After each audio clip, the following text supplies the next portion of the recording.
नमः संस्कृताय मित्रों, मैं विपिन मिश्र। आज की इस कक्षा में रघुवंशम का परिचय हम लोग देखेंगे, जो कि विभिन्न परीक्षाओं में उपयोगी है आप लोगों के लिए। तो आइए देखते हैं।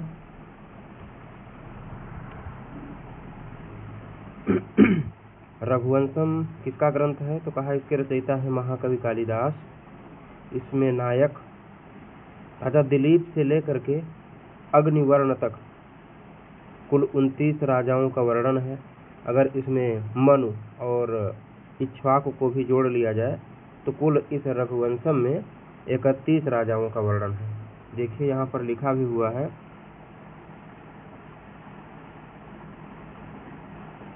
दिलीप, रघु, अज, दशरथ, राम, अनेक रघुवंशी राजागण सभी धीरोदात्त प्रकृति के, और मुख्य रूप से राम धीरोदात्त नायक है।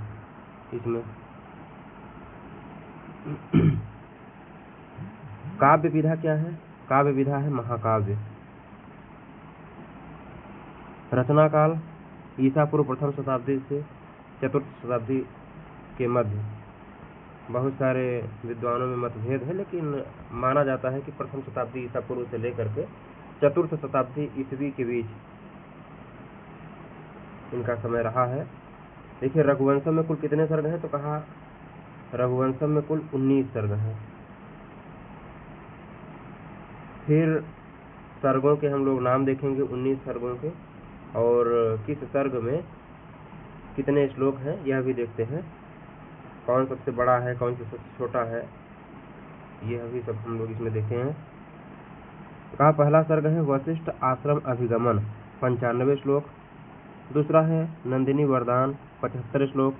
तीसरा है रघु राज्याभिषेक, 70 श्लोक। चौथा है रघु दिग्विजय, 88 श्लोक। पांचवा है स्वयंवर अभिगमन, 76 श्लोक। स्वयंवर वर्णन, छठवां है, 86 श्लोक। सातवां है अज पाणिग्रहण, 71 श्लोक। फिर आठवां है अज विलाप, 95 श्लोक।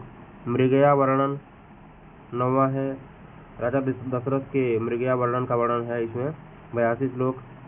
फिर 10वां सर्ग रामावतार, 86 श्लोक है इसमें। यानी 10 से लेकर के 15 तक इसमें श्री रामचंद्र जी का वर्णन है। और 11वें सर्ग में सीता विवाह का वर्णन है। 12वें में रावण वध का वर्णन है। 13वें सर्ग का नाम क्या है? दंड का प्रत्यागमन। 14वें सर्ग का नाम सीता परित्याग, 87 श्लोक। 15वें सर्ग का नाम श्री राम स्वर्गारोहण। 16वें सर्ग का नाम ये कुश की और कुमुदवती के परिणय का वर्णन है। जो लव कुश थे उसमें कुश जो था, उस कुश और कुमुदवती के परिणय का वर्णन ये है। 16वां है। 17वां है अतिथि वर्णन। 18वां है वंशानुक्रम। और 19वां सर्ग है अग्निवर्ण श्रृंगारवर्ण। इसमें ध्यान देने योग्य बात यह है कि इसमें कुल 19 सर्ग हैं रघुवंशम में, और श्लोकों की संख्या कुल कितना है? 1569, 1569। ये 1569 श्लोक इसमें है। सबसे बड़ा सर्ग कौन सा है? तो कहा सबसे बड़ा सर्ग है इसमें रावण वध। ये जो 12वां सर्ग है 104 श्लोक वाला है। सबसे बड़ा सर्ग बहुत ही महत्वपूर्ण है, पूछ लेता है परीक्षाओं में। फिर सबसे छोटा सर्ग कौन सा है? तो कहा वंशानुक्रम, ये 18वां जो सर्ग है, इसमें 53 श्लोक है। ये सबसे छोटा सर्ग है। देखिए नीचे लिखा भी हुआ है कि सर्वाधिक श्लोकों वाला सर्ग 12वां सर्ग 104 श्लोक, और न्यूनतम श्लोकों वाला सर्ग 18वां श्लोक है 53। रस की बात की जाए इस रघुवंशम में, तो रघुवंशम में वीर रस प्रधान यह काव्य है। वीर रस के 4 भेद होते हैं, और चारों ही भेद इस रघुवंशम महाकाव्य में दृष्टिगत होते हैं। कौन कौन से भेद हैं? पहला है धर्मवीर, दूसरा है युद्धवीर, तीसरा है दानवीर, और चौथा है दयावीर। रघुवंशम में चारों वीर रसों का वर्णन है। रघुवंशम के अंतिम सर्ग में मुख्य रूप से श्रृंगार का वर्णन है। मुक्त रूप से कह सकते हैं श्रृंगार का वर्णन है। फिर करुण रस के उद्भावन में रघुवंश का अज विलाप अत्यंत द्रावक है। अज विलाप जो कि 8वां सर्ग है, इंदुमती के वियोग में जब अज विलाप करता है दशरथ के पिता है अज, जब वो विलाप करता है तो उसका बड़ा ही कारुणिक वर्णन है, करुण रस प्रधान वह सर्ग है। फिर आइए आगे देखते हैं। वीर रस के प्रयोग में कालिदास पौराणिक अनुष्टुप छंद का प्रयोग करते हैं, चाहे वह रघु का दिग्विजय हो, राम रावण युद्ध हो। कालिदास का प्रिय रस क्या है? श्रृंगार रस है। छंद योजना में देखते हैं कि किस छंद का प्रयोग किया गया, कुल कितने छंदों का प्रयोग किया गया। तो कालिदास ने छंद के प्रयोग की दृष्टि से गेय छंदों का अधिक प्रयोग किया। रघुवंश में के 19 सर्गों में कुल 22 छंदों का प्रयोग हुआ है। सबसे ज्यादा प्रयुक्त छंद उपजाति छंद, जो इंद्र वज्रा और उपेंद्र वज्रा से मिलकर के बनने वाला उपजाति छंद है, उसमें कुल 578 श्लोकों की रचना महाकवि कालिदास ने रघुवंशम में उपजाति छंद में की है। तो ये सबसे अधिक श्लोक इसी उपजाति छंद में बने हुए हैं इस श्लोक में। दूसरा सर्वाधिक प्रयुक्त छंद है अनुष्टुप छंद, 548 श्लोकों में। रघुवंशम के 9वें सर्ग में विभिन्न छंदों का प्रयोग आपको देखने को मिलता है। जो मृगया वर्णन, महाराज दशरथ जो मृगया वर्णन करते हैं, मृगया खेलते हैं या आखेट खेलते हैं, उसमें आपको विभिन्न छंदों का प्रयोग देखने को मिलेगा। रघुवंशम के दुखद प्रसंग के वर्णन में रथोद्गता छंद का प्रयोग हुआ है। करुण रस के चित्रण में वैताली छंद का प्रयोग अज, विलाप इत्यादि में देखने को मिलता है।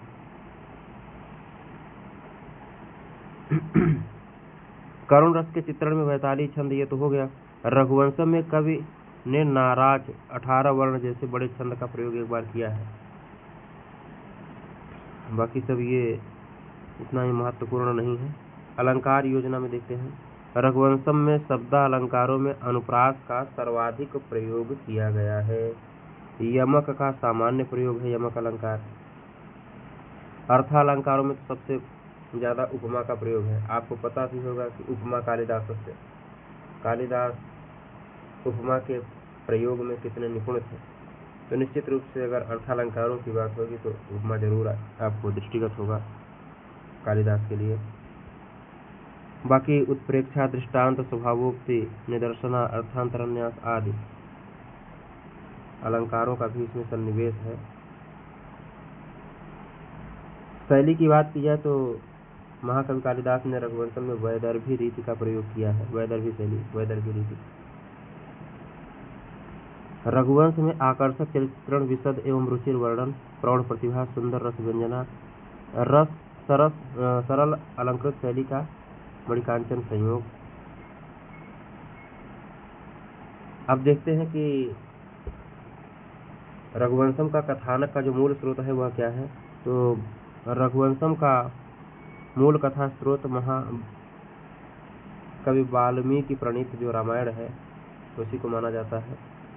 अनुश्रुतियों एवं पौराणिक तथा अन्य स्रोतों में अगर बात की जाए तो पद्म पुराण है, वायु पुराण है, विष्णु पुराण है। रघुवंशम में रघुवंशी राजाओं की वंशावली वाल्मीकि रामायण से अलग देखने को मिलती है। प्रमुख वर्णन। रघुवंशम के 19 सर्गों में दिलीप से लेकर अग्निवर्ण तक रघुवंश के 29 राजाओं का वर्णन है। मनु और इक्ष्वाकु सहित कुल 31 राजाओं का वर्णन है। प्रथम 2 सर्ग में दिलीप का वर्णन है।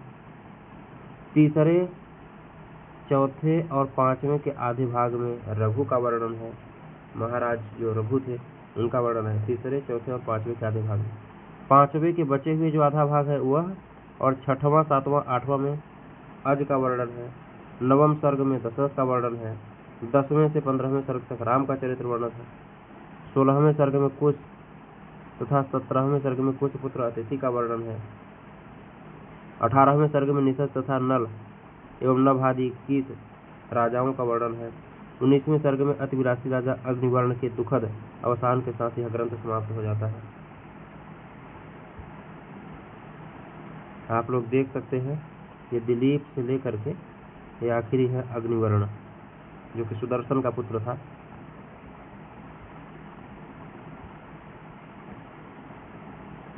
ये बाकी आप लोग इसमें देख सकते हैं ये राजा दिलीप का और रघु का, अज का, राजा दशरथ का इत्यादि राजाओं के, राजा राम का ये चरित्र दिया गया है, तो इसको आप लोग देख सकते हैं। बाकी और जो महत्वपूर्ण चीज़ें हैं, जैसे रघुवंश के जो टीकाकार एवं उनकी टीकाएं, यह भी महत्वपूर्ण है, तो इसको हम लोग देखते हैं। देखिए, एक वल्लभ देव टीकाकार हैं, इन्होंने रघुवंश महाकाव्य के ये सबसे प्राचीन टीकाकार माने जाते हैं। इन्होंने रघुवंश पंजिका नामक रघुवंश पर एक टीका लिखी, पांडुलिपि के उपलब्ध और अप्रकाशित। पांडुलिपि में यह उपलब्ध है और अभी अप्रकाशित है। समय इसका माना जाता है इनका वल्लभ देव जी का 10वीं शती ईस्वी।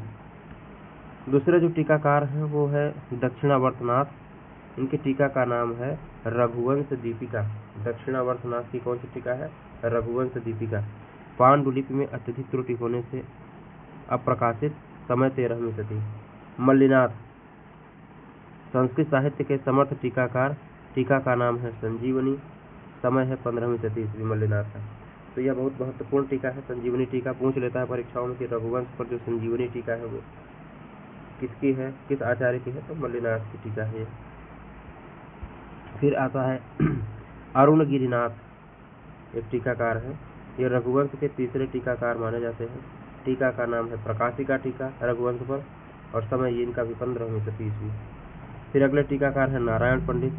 अरुण गिरिनाथ का अनुवर्तन इन्होंने भी किया। इनकी टीका का नाम है पदार्थ दीपिका। अरुण गिरिनाथ का कौन सा था? प्रकाशिका टीका, और नारायण पंडित का जो रघुवंश पर टीका है पदार्थ दीपिका। समय है विक्रम संवत 1506 से 1555। फिर अगले टीकाकार हैं चरित्रवर्धन। इनकी टीका का नाम शिशु हितैषिणी। पूछ लेता है कभी कभी कि शिशु हितैषिणी किस ग्रंथ पर लिखी गई टीका है, तो आपको बताना होगा रघुवंशम पर लिखी गई टीका है। किसकी टीका है, इसके आचार्य कौन है? तो चरित्रवर्धन इसके आचार्य हैं। चरित्रवर्धन का समय कितना है? 15वीं शती ईस्वी।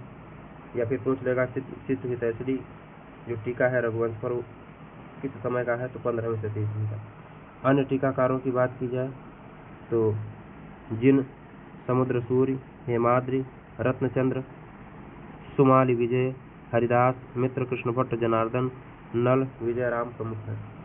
तो इस प्रकार से हम लोगों ने ये रघुवंशम के विषय में संक्षेप में हम लोगों ने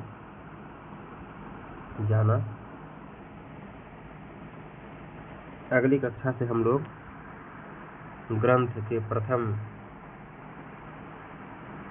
सर्ग से अध्ययन करेंगे, जिसमें हम लोग मंगलाचरण को लेकर के शुरू के 5 श्लोकों तक अध्ययन करेंगे। धन्यवाद।